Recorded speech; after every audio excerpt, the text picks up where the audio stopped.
Welcome to the Word for 2021. Today we are in Numbers chapter 10. In this chapter, we're learning about two silver trumpets that God told Moses to make. Now these trumpets were to call the community together. The blasts of the trumpets were actually signals. If both trumpets sounded, that was the sign that the whole assembly was to meet before the Lord at the tent of meeting. Now if only one trumpet blast sounded, that was that the leaders themselves were to assemble.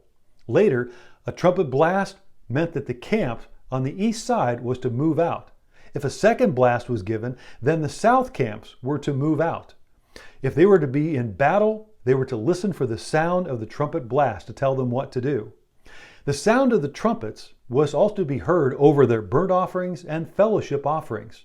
The Israelite community was learning to watch the cloud in chapter 9, and now they were learning to listen to the trumpets.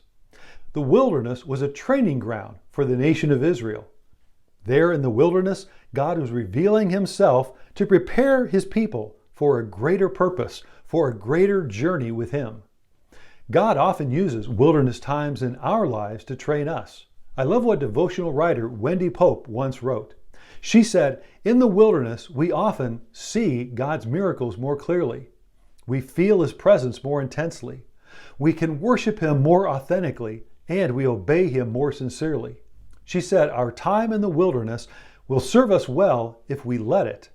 We need to make a choice. If we are willing to allow God to teach us in the wilderness, then great things can happen. The desert, it can strengthen our faith and also deepen our relationship with the Lord."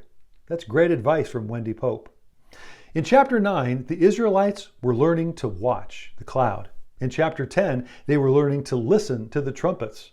The lessons that they were to learn were not just good for them, but they're good for us. We need to learn to watch and learn to listen. What is the implication? Preparation always comes before promotion. Is God training you to watch him more closely and to listen to his voice? If he is, he's preparing you for something yet to come. Thank you for joining the Word for 2021.